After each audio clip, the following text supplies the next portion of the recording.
talk us through the worst-case scenario here? How bad can this get? I got him. We have a location. Hornets coming away. She's on a jet. Destination unknown. I don't think you understand what they'll do to her when they get her out of this country. Time's not on her side. Find her, Byron. The fallout from this is limitless. She just handed over a list with 5 sitting United States senators on it, and one name in that room might be the reason Joe never makes it home. Special Ops.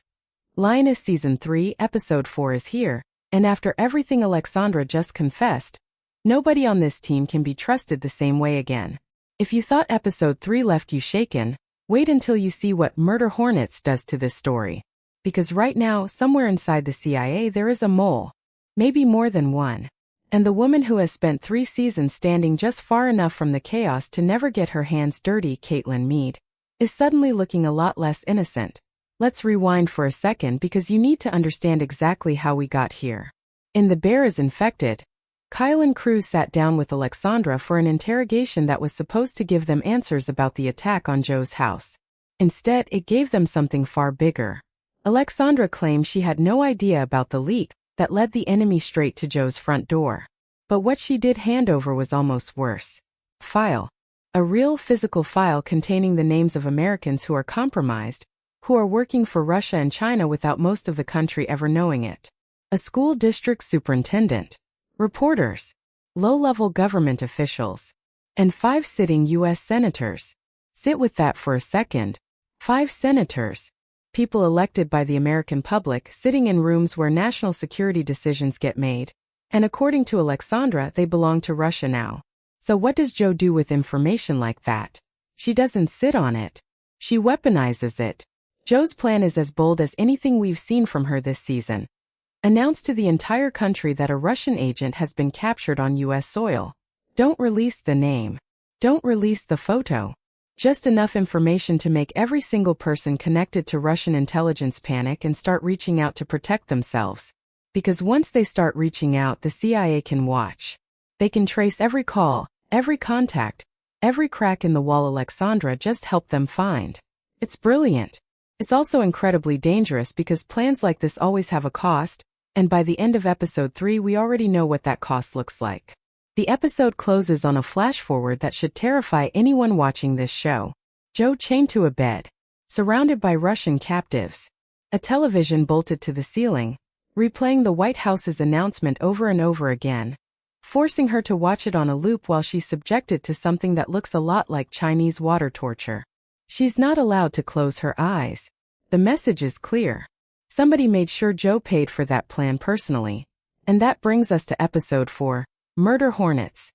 A title that might be the most fitting one this show has used all season. Because Joe didn't just poke the nest. She kicked it over. And now, according to the official synopsis, a frantic hunt is launched as the team races against time. All while Neil is left at home struggling with a fear he can no longer pretend doesn't exist. The Hornets are out. The only question is who gets stung first. Now let's talk about who's actually in danger here, because Murder Hornets isn't just about Joe.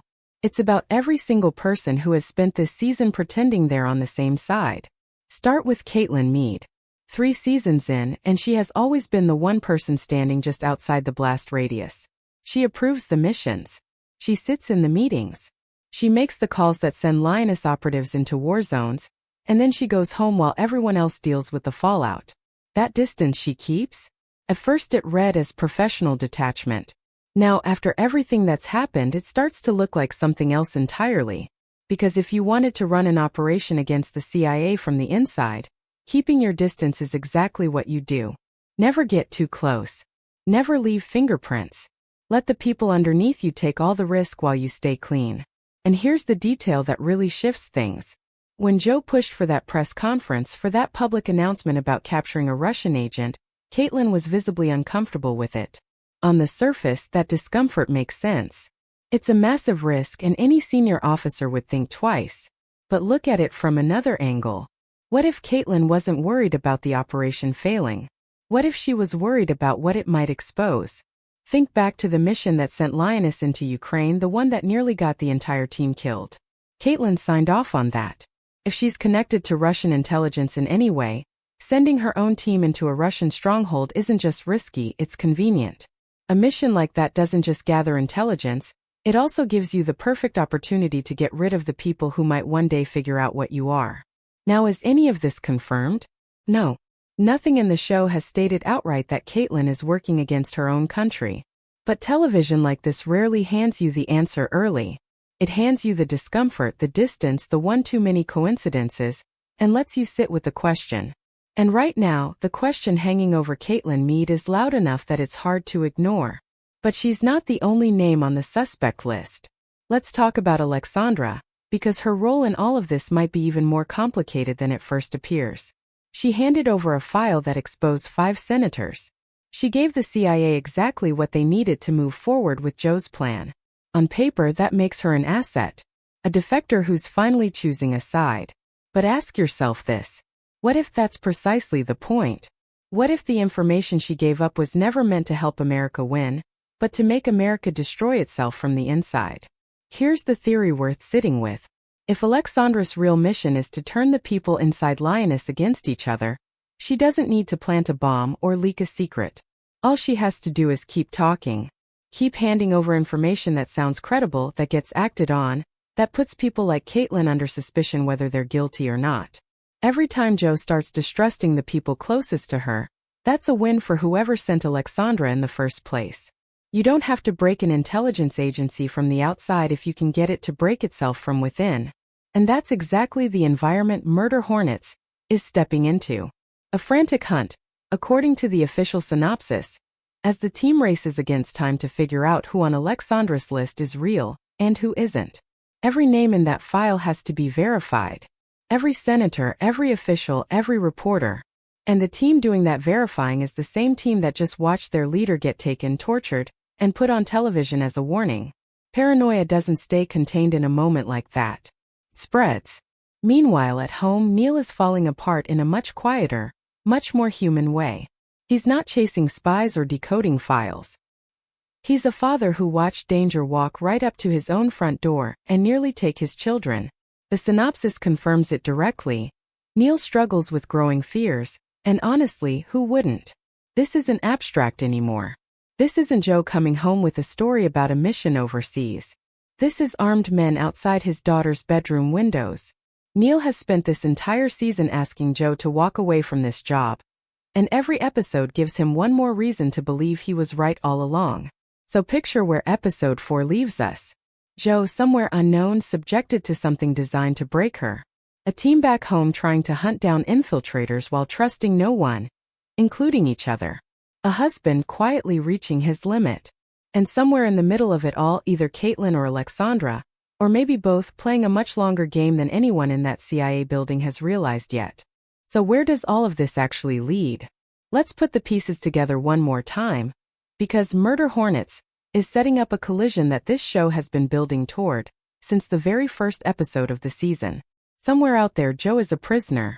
Not a captured operative waiting for extraction, but a woman being broken down piece by piece, forced to watch the very announcement she orchestrated play on a loop while her captors make sure she never gets a moment of peace. Every second she stays missing is a second where the plan she designed to protect her country instead puts her life on the line. And knowing this show, knowing how far it has already gone to make her suffering feel real, there's a good chance episode 4 doesn't rescue her. It makes things worse before it makes them better. That's the pattern we've seen all season. Every time Joe gets close to control, the ground shifts under her. Back home, the team is walking into a trap of their own making, and they don't even know it yet. They're hunting infiltrators using information handed to them by someone whose loyalty is still an open question. Every name on Oleksandra's list has to be chased down, and every one of those chases pulls the team further from each other and closer to turning on their own. That's the real danger of Murder Hornets. It's not just about who Russia planted inside the government. It's about what happens to a team that starts believing the enemy could be sitting right next to them at the table. And that brings us back to Kaitlyn. If she really is compromised, this is the episode where the walls start closing in. A frantic investigation, senators being quietly exposed, an entire network scrambling to protect itself. That kind of pressure has a way of forcing people into mistakes. If Kaitlyn has been playing a long game this entire time, Murder Hornets might be the moment the cracks finally start to show. And if she's innocent, if this really is Oleksandra manipulating the entire team into turning on one of their own, then we're about to watch Jo make an irreversible mistake by trusting the wrong voice in her ear. Either way, someone in that CIA building is not who they claim to be. And by the time this episode ends, we might finally know who. Then there's the quieter storyline that might end up hitting the hardest. Neil isn't a spy. He's not trained for this. He's a father who has spent this entire season watching the woman he loves get pulled further and further away from their family. And now he's watching his daughters live with the same fear he does every single day. If the show follows through on what it's been building, we could be heading toward a moment where Neil finally says what everyone's been thinking, that Jo has to choose between this job and her family, because she can no longer have both. And if that moment comes in Murder Hornets, it might be the most devastating scene of the season, not because of gunfire or espionage, but because of a family quietly falling apart under the weight of a war nobody outside that house even knows is happening. That's what makes this show so hard to look away from. It's not just about spies and senators and Russian networks. It's about what all of that costs the people caught in the middle of it. Jo is fighting to protect a country that may never know what she sacrificed. And the people who love her are paying the price right alongside her, one broken promise at a time. So here's where we stand heading into Murder Hornets. A missing operative being tortured for information she may or may not give up. A team hunting for traitors using intel from someone who might be the biggest traitor of all. A senior officer whose silence has started to feel like a confession. And a family